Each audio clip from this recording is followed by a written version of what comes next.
प्यारे बंधुओं, अब मैं अपने इस वीडियो में जो सीएचपी में स्कर्ट रबर लगे रहते हैं कन्वेयर के टेल एंड में, उसके बारे में चर्चा करने जा रहा हूँ। ये करीब करीब हर कन्वेयर के टेल एंड में 3-3 स्कर्ट रबर लगे रहते हैं, तो इसकी संख्या बहुत ज़्यादा होती है, इनॉर्मस होती है।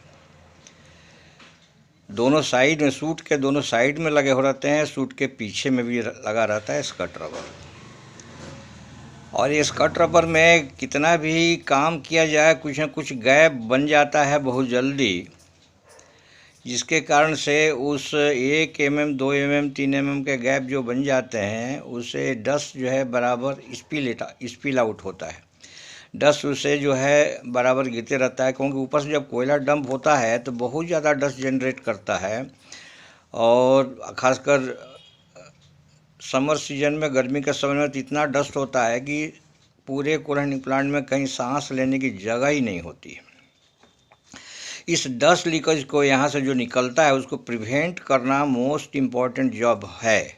और इस स्कर्ट रबर में मेंटेनेंस के लिए भी बहुत ज़्यादा काम करना पड़ता है। कहीं ना कहीं स्कर्ट रबर का डैमेज होते रहता है, स्कर्ट रबर से ज़्यादा डस्ट निकलते रहता है, और मेंटेनेंस में कन्वेयर को लेना पड़ता है और उसको अटेंड करना पड़ता है।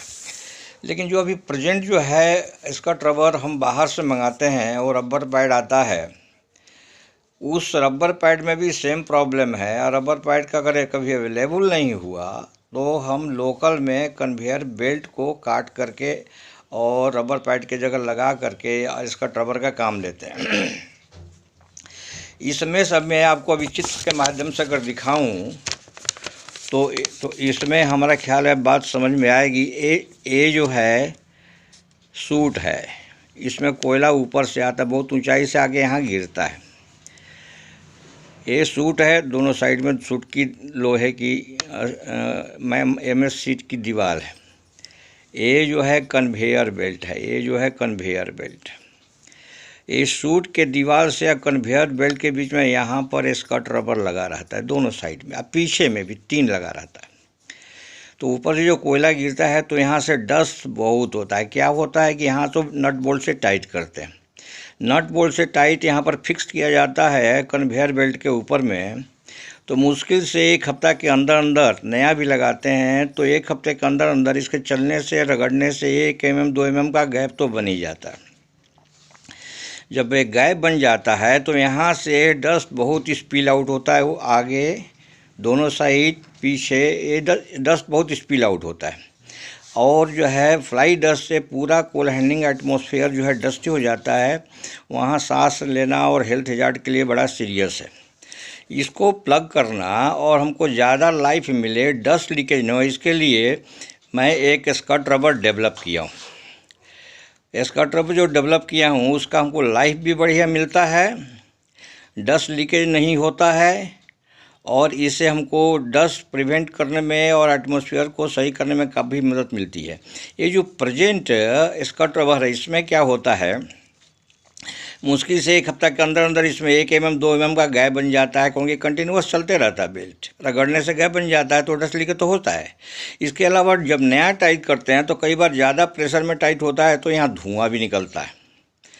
और जो है, और 1 हफ्ता 10 दिन के अंदर जो भी जितना टच करता है, और चूँकि बेल्ट अप डाउन होते रहता है आइडलर के बीच में, तो ये रगड़ खाता है थोड़ा थोड़ा, तो ये बेल्ट भी डैमेज होता है। क्योंकि जो हम लोकल जो बनाते हैं, लोकल में जो फाइबर रहता है, उसमें फाइबर के कारण, घिसने के कारण जो बेल्ट भी डैमेज होता है, बेल्ट भी हीटअप होता है तो थोड़ा बेल्ट के लिए डैमेज करता है।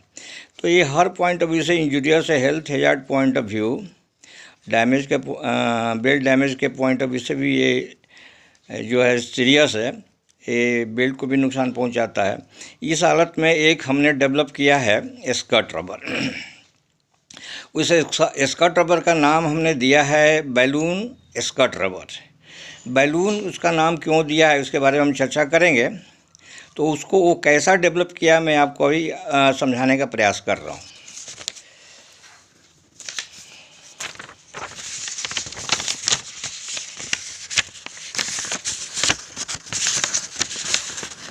सपोज करिए सपोज करिए कि ये जो है स्कर्ट रबर है, स्कर्ट रबर सपोज कीजिए कि ये स्कर्ट रबर है, ये स्कर्ट रबर है, सपोज करिए ये स्कर्ट रबर है।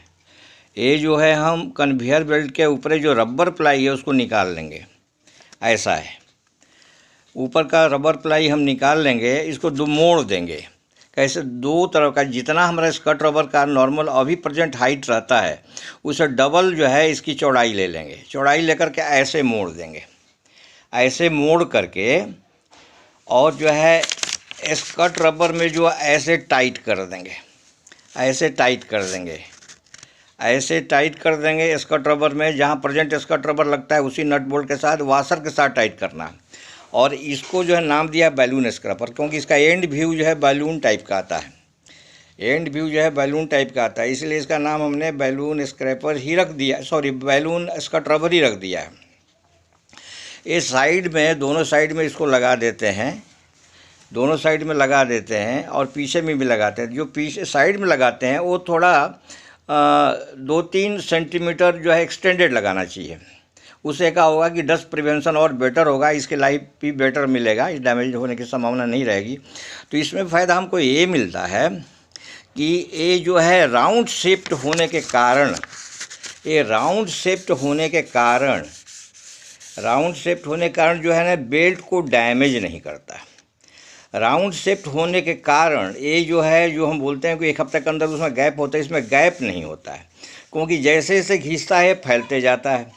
और एक घिसने में भी जो पूरी थिकनेस जब घिसेगी तब गैप बनेगा।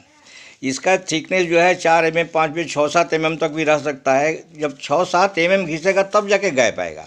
जबकि जो टच करता है वो टच करने के साथ ही वो जो है 1-2-3 दिन के अंदर गैप डेवलप हो जाता है, क्योंकि सिंपली टच रहता है। तो टच जैसे छोड़ दिया तो गैप आ गया। लेकिन ये तो जब तक पूरी थिकनेस नहीं ये घिस जाएगी तब तक इसमें गैप होगा नहीं। थिकनेस घिसने में तो बहुत समय लगता है, और इसमें जो थोड़ा स्प्रिंगिंग एक्शन मिलता है, इसमें स्प्रिंगिंग एक्शन मिलता है। इसमें स्प्रिंगिंग एक्शन मिलने से क्या होता है कि ये जो है सूटेबल प्रेशर भी बनाए रहता है, तो इसमें डस्ट लीकेज नहीं होता है। इसका बहुत लंबा लाइफ भी मिलता है, बेल्ट को भी डैमेज नहीं करता है, और डस्ट लीकेज तो होता ही नहीं।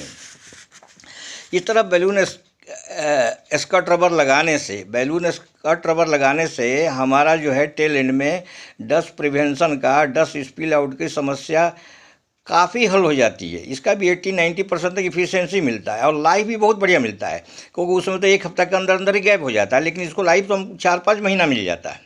ये साल में अगर 3 बार 4 बार रिप्लेस किया जाए तो इसकी पूरे साल की समस्या हल हो जाती है। तो पूरे CH में इसमें खर्च भी कुछ नहीं है, मैं आपको बता दूँ।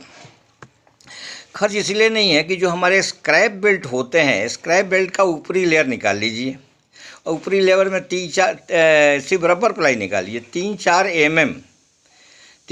mm उसका रबर प्लाई लेकर मोड़ देंगे तो 3-4 mm या 4-5 mm जो भी रहता है उतना को घिसने में बहुत टाइम लगता है। अच्छा, घिसने के बाद भी ये स्ट्रेटन हो जाता है, सीधा हो जाता है। सीधा होकर के 2 लेयर मिलता है।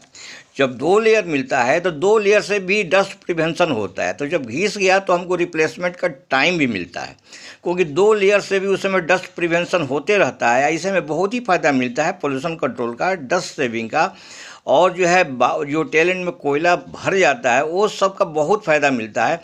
इस जो है बैलून स्कर्ट रबर को हमारा ख्याल सभी पावर स्टेशन को अपनाना चाहिए, और अपनाने से इसका बेनिफिट लेना चाहिए। इसके साथ मैं अब अपने वीडियो को समाप्त कर रहा हूँ, क्योंकि ये और निवेदन कर रहा हूँ कि इसको लाइक करिए, शेयर करिए, सब्सक्राइब करिए, ताकि हमारी बातें करीब करीब इंडिया के सभी पावर स्टेशन तक पहुँचे और लोग, बंधु लोग ट्राई करें, इसका बेनिफिट उठाए। ये जो है मैं एक आध पावर स्टेशन में लगवाया हूँ और इसका बेनिफिट देखा हूँ, और काफ़ी अच्छा बेनिफिट मिलता है, बहुत सूटेबल है, इसको लगवाइए। और इसी के साथ मैं थैंक यू वेरी मच। जय हिंद, जय भारत।